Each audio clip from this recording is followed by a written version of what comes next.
Hello guys, April na, pwede na tayo mag-file ng first quarter ITR year 2024. Para doon itong video na to, I will share a quick guide kung paano tayo magpa-file ng first quarter income tax return. My name is George, I'm a freelancer's tax advisor at GA Consulting. What we do is we are empowering online freelancers through simple and stress-free tax compliance. Let's start. Tatlong scenario yung gagawin natin, pero maglalagay ako ng timestamps para panoorin mo lang kung ano yung applicable sa'yo para makasave ka ng oras. Number one, freelancer professional, registered January 2024 or kahit mga prior years. Ito yung gagamitin mo. Number two naman, mga newly registered. For example, March 1, 2024 ka pa lang nag-register kay BIR, ito ang gagamitin mo. And last scenario, number three, mixed income earner na freelancer. Ito yung mga freelancer pero may employment income for the year 2024. Number three scenario ang susundan mo. Start na tayo sa number one, freelancer professional. Pinaka first step, EBIR software. So ito guys, pinaka-latest 7.9.4.2. Ito yung gagamitin natin. If we fill out natin itong profile, saan manggagaling yung ilalagay natin dito? Sa BIR Certificate of Registration mo. So ayan siya guys. Ito yung sample natin. Kaka-register ng January 23, 2024. Freelancer professional. Gamit itong COR, mafi-fill out na natin itong EBIR forms. Ilagay yung TIN. Dito nakasave na yung profile ko. Kayo pag may nakasave na, ilagay nyo lang yung TIN, tapos click nyo yung tab, mag-o-auto na yung other information dahil nakasave na. Pero kung hindi pa, lahat ng information na ilalagay nyo sa profile dapat naka-base din sa BIR Certificate of Registration nyo. Hindi po siya hinuhulaan, galing siya sa document na ito, BIR COR. Very important, double check natin lahat. Importante lahat ng details. And then dito rin nakalagay sa BIR Certificate of Registration kung ano ba yung kailangan kong i-file. Dito sa tax types makikita siya guys. Sabi dito ang kailangan kong i-file ng quarterly ay 1701Q. Yun na nga yung i-file natin ngayon. At nakalagay dito on or before May 15. Start ng filing ng first quarter guys is April 1. Ang deadline April 15. So ayan, 1701Q. Itong isa naman yung annual ITR sa January pa to. For ITR year 2024, sa January 2025 pa yan. Ito ang ipa-file ko ngayon based sa aking BIR Certificate of Registration. Punta ka sa list of BIR forms, hanapin mo yung BIR form 1701Q, version 2018. Ito yung pinaka up-to-date na BIR form sa quarterly income tax return. Meron din kasi ito yung luma 1701Q, kaya make sure lang tama yung pipiliin natin, version 2018. And then click fill up, click OK. Start na tayo, page 1 ng ITR for the year 2024, tama naman. Number 2, first quarter. Number 3, no 405, automatic na siya. 6, automatic. 7, professional ang pinafile natin. Nasa COR din yan. Dito siya sa taxpayer type guys, professional in general. Kaya professional dito sa number 7. And then number 8, ang ATC natin or alphanumeric tax code ay 017. Ito muna yung number 9 and number 10, automatic na siya guys. Yung full name sa address, automatic na from your EBIR profile. Kaya dito na tayo sa number 10A, automatic din, zip code 11. Ayan, lagay ang date of birth. Number 13, citizenship, Filipino. 14, leave as blank. 15, no. 16, automatic na yan dahil sa pinili mo sa number 8, naka 8% na yan. 16A, wala yan dahil 8% ang ginagamit natin. Part 2, background information on spouse, leave as blank. And then, ayan, click natin yung validate. Dito natin i-check kung na-fill out na ba natin yung mga required na information. Ayan, validation successful meaning okay na yung page 1. Click OK, click edit, and then proceed na tayo sa page 2. Dito tayo sa schedule 2 for 8% income tax rate and then number 47A. Dito natin ilalagay yung income natin for the first quarter. How much yung income natin for this sample? Ito, my income for the first quarter is 240,000. Ito guys, sa income summary, maganda may ganito kayo. May ganito tayo sa DIY guide natin para mas madali, di ba? Nandyan na agad. Naka-breakdown. And then yung total, 240,000 ang income ko for the first quarter. Siya yung ilalagay sa 47A, 240,000. 48A, libas blank. 49 automatic. 50 0 dahil first quarter pa lang naman ito, so wala tayong previous quarter.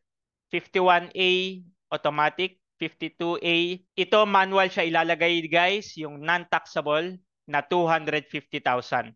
And then 53A, automatic. Ayan, negative 10,000 ang taxable income, kaya ang tax due ko ay 0. And that's it. Tapos na tayo sa first quarter ITR na pag-fill out ng income tax return. Click natin yung validate. And then, ayan, tapos na. Walang tax na babayaran dahil hindi naman ako lumagpas ng 250,000 for my first quarter income tax return. Pwede na natin siyang i-submit. Final copy. Click OK. And then this is the last step, guys. Click OK dito sa Terms of Service Agreement. Hindi ko na siya isasubmit dahil for example purposes lang itong ginagawa natin. Pero ipapakita ko yung final output. Ayan, pag nasubmit na, makaka-receive tayo ng email confirmation kay BIR. And then this is the final output of first quarter income tax return ko. Ito yung page 1.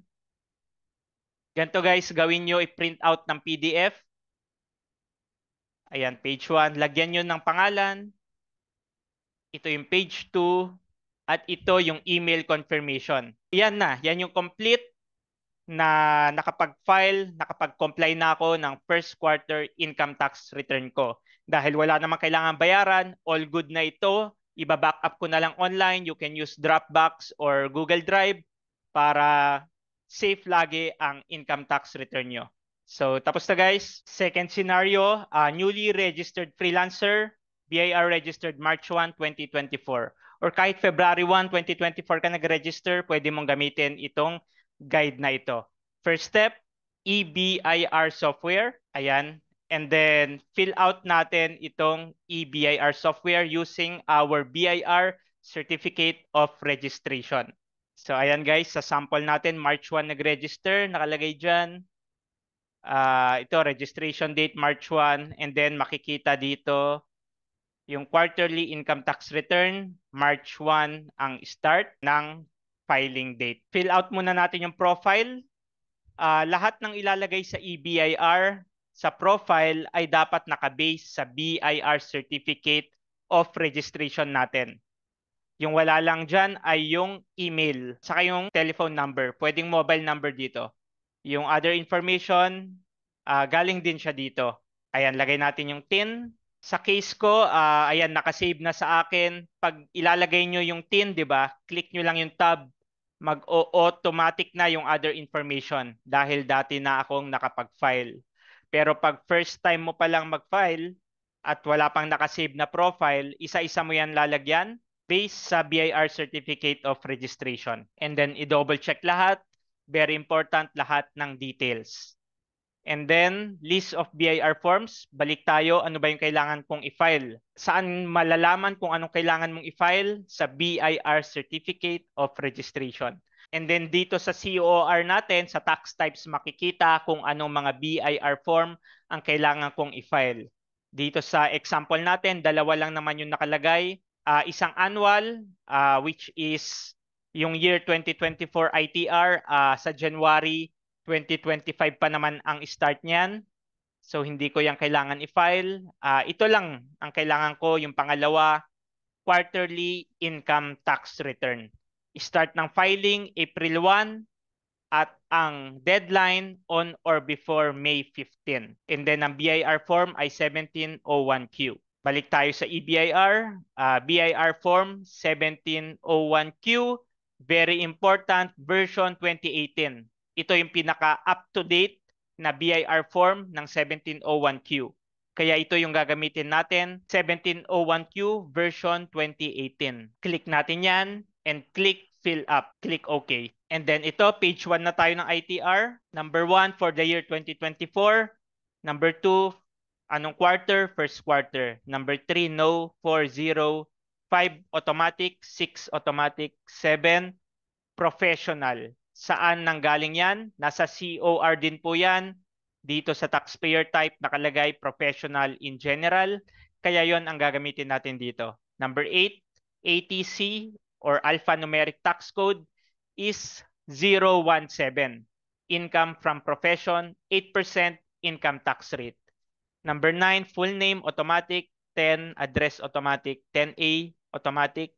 11, manual, ilalagay yung date of birth. Email address automatic sa profile. Citizenship, manual siya ilalagay.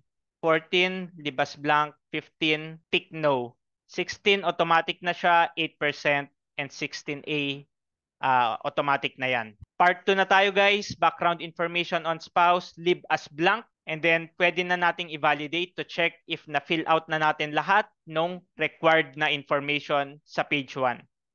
Ayan, validation successful, meaning okay na yung page 1 natin. Click OK, click edit, and then sa page 2 na tayo. And then for 8% taxpayer, dito po tayo sa schedule 2 for 8% income tax rate. And then dito tayo sa 47A, dito natin ilalagay yung income natin from the date of registration. Sa example natin, March 1 ako nag-register.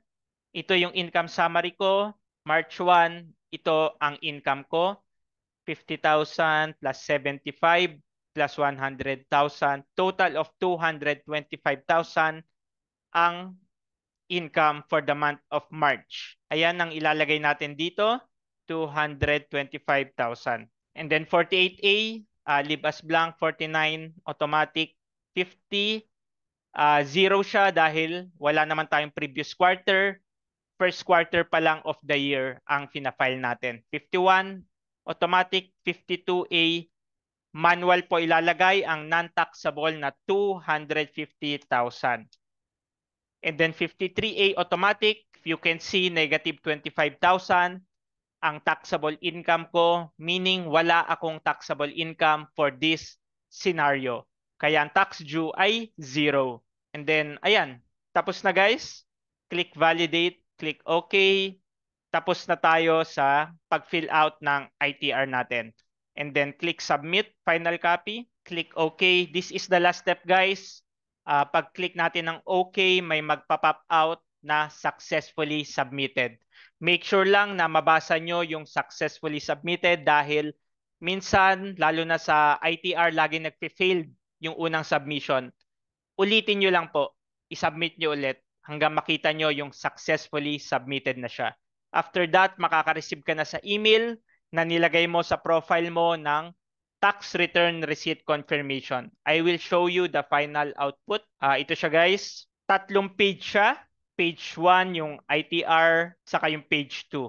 Ganito ang gagawin natin, i-print out natin ng PDF para ma-backup natin siya online, pwede natin siyang i-save sa Google Drive or Dropbox. And the third page ay yung email confirmation from the BIR. Yan yung complete guys. Tax return, 2 pages siya, and yung third page, yung email confirmation. Dapat kompleto. Lalo na to pinaka-importante, di ba? Proof of filing. Hindi pwedeng dalawa lang yung isi-save nyo, yung tax return. Hahanapin yan just in case, di ba? Saan yung proof of filing mo? Itong third page. So ganyan siya guys, dahil wala namang kailangan bayaran, all good na for this scenario, na-file na yung second quarter income tax return. Next filing mo ay sa July pa. That is for the second quarter naman. So tapos na guys. Third and last scenario, professional with employment income, at ang tawag sa gantong case ay mixed income earner. Basta may employment income ka, ang pagpa-file mo ng ITR mo ay as a mixed income earner. First step, EBIR software. Fill out natin ito. ang gagamitin natin para ma-fill out ang EBIR natin ay ang BIR Certificate of Registration. Ito guys, sa scenario natin, kaka-register ng January 2024. Pero kahit previous year ka pa registered, pwede mong gamitin to basta mixed income earner ka. Andito, ma-fill out na natin yung EBIR. First, yung TIN. Sa case ko, dahil nakasave na yung profile ko, paglagay natin ng TIN, click nyo lang yung tab sa keyboard nyo, mag-auto fill out na yan yung nakasave na information nyo. Pero kung hindi pa, isa-isa nyo yan lalagyan at ang ilalagay nyo dyan ay nakabase po sa ating BIR Certificate of Registration. Wala lang dyan ay yung mobile number or yung telephone number saka yung email.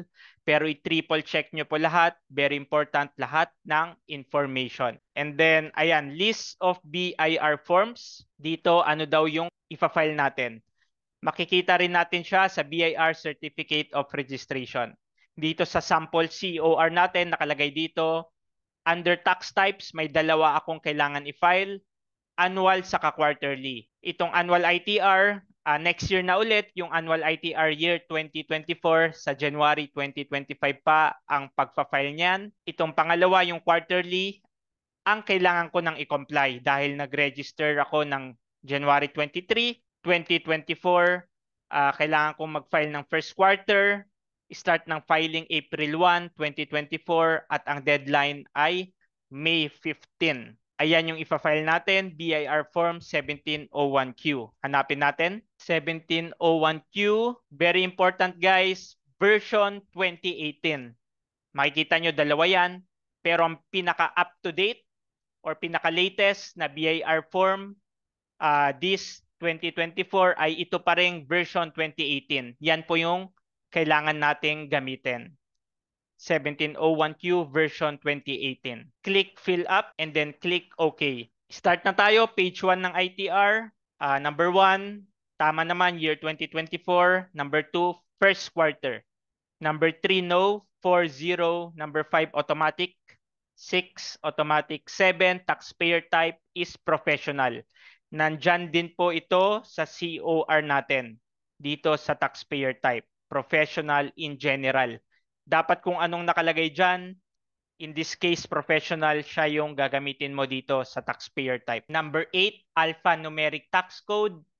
Ang scenario natin ay for mixed income earner, ang gagamitin ay 016. Mixed income earner, 8% income tax rate. Number 9, automatic yung name. And number 10, automatic din, pati zip code. Number 11, manual, yung birth date. Email address, automatic. Number 13, citizenship manual. Big letter lahat yung gamitin guys. Filipino 14, libas blank 15, no. 16, automatic 8% kung ano yung pinili mo sa number 8. 16A, automatic yan, leave as blank. And then part 2, background information on spouse, leave as blank lang. And then we can click validate na para ma-check natin kung na-fill out ko na ba lahat ng required information sa page 1. Ayan, validation successful, meaning okay na yung page 1 natin at edit ulit natin dahil pupunta naman tayo sa page 2. And then for 8% taxpayer, dito sa schedule 2 siya, nakalagay naman dyan guys for 8% income tax rate. And then number 47 na tayo, dito ilalagay yung income ko for the first quarter. Saan yan manggagaling? Dito sa income summary. Ito nire-recommend ko. Dapat may income summary kayo. Gayahin nyo na lang to. Sa DIY guide natin, kung nakita nyo na yon, pwede nyo i-copy doon yung file para meron kayong income summary. Para mas madali siya, naka-breakdown na, naka-summary din. Ang income ko for the first quarter is 240,000. Yan ang ilalagay natin sa 47A, 240,000. 48, 0, 49 automatic, 50, 0 siya, wala pa naman tayong previous quarter income dahil first filing pa lang to.